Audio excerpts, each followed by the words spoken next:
चलिए आज एक बड़ी मज़ेदार और चतुर कहानी सुनते हैं। इसमें ना समस्या सुलझाने का एक ऐसा सबक छिपा है जो जिंदगी में हमेशा काम आता है। एक ऐसी कहानी जो सिखाती है कि कभी-कभी सबसे सीधा साधा जवाब ही सबसे बेहतरीन होता है। तो सवाल ये उठता है कि जब सामने कोई ऐसी अजीबोगरीब मुश्किल आ जाए जो सुनने में ही नामुमकिन लगे, तो फिर क्या किया जाए? और बस यही सवाल हमारी पूरी कहानी का सेंटर पॉइंट है। तो चलिए कहानी में चलते हैं। जरा सोचिए, एक नाई की दुकान है। सुबह सुबह का वक्त, एकदम शांति। एक नाई है, बड़ा शांत सा, अपनी दुकान में आराम से झाड़ू लगा रहा है। और तभी दरवाजा खुलता है और अंदर आता है एक बहुत ही घबराया हुआ ग्राहक। नाई उसे देखता है और बड़े ही आराम से, बड़ी विनम्रता से उसका स्वागत करता है। उसकी आवाज़ में जो शांति है ना, वो आगे जो होने वाला है उसके बिल्कुल उलट है। और बस यहीं से कहानी में आता है असली ट्विस्ट। वो ग्राहक जो कि बहुत जल्दी में लग रहा है, एक ऐसी बात कहता है जो बड़ी ही अजीब है। वो चाहता है कि नाई उसकी दाढ़ी से सिर्फ सफेद बाल चुन चुन कर काट दे। अब भला ये भी कोई बात हुई?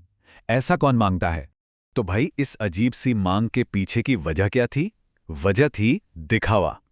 दरअसल उस ग्राहक ने बताया कि उसकी जो नई नवेली दुल्हन है, उसे उसका ये सफेद दाढ़ी वाला लुक बिल्कुल पसंद नहीं है। बस इसीलिए वो इस नामुमकिन से काम के लिए इतना बेचैन था। तो अब सबकी नजरें नाई पर हैं। वो क्या करेगा? इस अजीब सी रिक्वेस्ट को सुनने के बाद ना वो बस एक पल के लिए रुकता है। ये वो पल है जहां सब सोचते हैं, अब क्या होगा? नाई ने ग्राहक को ऊपर से नीचे तक देखा। कोई बहुत लंबी सोच विचार नहीं, बस एक तेज नजर। और उस एक नजर में ही वो पूरी बात समझ जाता है। और उसने देखा क्या? उसने देखा कि दाढ़ी में बस कुछ बाल सफेद नहीं है। अरे, वो तो लगभग पूरी की पूरी सफेद हो चुकी है। अब सोचिए, ये जानने के बाद उस ग्राहक की मांग कितनी ज्यादा बेवकूफी भरी लग रही होगी। और अब आता है कहानी का क्लाइमैक्स। नाई अब एक ऐसा काम करने वाला है जिसके बारे में किसी ने सोचा भी नहीं होगा। उसने फैसला कर लिया था कि इस प्रॉब्लम को वो अपने ही स्टाइल में सॉल्व करेगा। तो उसने किया क्या? देखिए, उसने अपना उस्तरा निकाला, फिर एक ही झटके में पूरी की पूरी दाढ़ी सफा चट कर दी और उस कटी हुई दाढ़ी को उठाया और ग्राहक के सामने रख दिया। बस 3 स्टेप्स में काम खत्म। तो एक्शन तो हो गया, पर इस कहानी का असली सबक क्या है? मतलब इसका असली मैसेज क्या है? चलिए अब उस पर आते हैं। नाई का जवाब देखिए, एकदम सीधा और लॉजिकल। उसने सचमुच प्रॉब्लम को वापस ग्राहक के हाथ में ही थमा दिया। बोला, ये लीजिए आपकी दाढ़ी, अब आप इसमें से खुद ही सफेद बाल छांटते रहिए, मुझे और भी काम है। और बस इतना कहकर नाई ने अपनी पीठ घुमाई और वापस अपनी झाड़ू लगाने लगा। उसे ग्राहक की बेवकूफ़ी से कोई लेना देना नहीं था।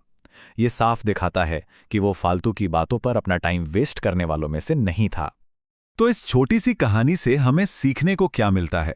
देखिए, नाई का जो काम था वो भले ही सिंपल लगे, पर उसके पीछे सोच बहुत गहरी थी। पहली बात, उसने दिखावे की बेवकूफ़ी को सामने ला दिया। दूसरी, उसने ये साबित किया कि कभी-कभी प्रॉब्लम का सबसे लिटरल यानी शाब्दिक हल ही सबसे जीनियस होता है। उसने ग्राहक की बताई प्रॉब्लम सॉल्व नहीं की, बल्कि उसकी असली प्रॉब्लम, जो कि उसकी फालतू की चिंता थी, उसे ही जड़ से खत्म कर दिया। और सबसे जरूरी बात, उसने अपने वक्त की कीमत समझी। और आखिर में ये कहानी हमारे लिए एक सवाल छोड़ जाती है। क्या हम भी अक्सर अपनी जिंदगी में आसान सी समस्याओं को जरूरत से ज्यादा कॉम्प्लिकेट कर देते हैं? शायद कभी-कभी सबसे सीधा रास्ता ही सबसे अच्छा होता है। सोचिएगा इस बारे में।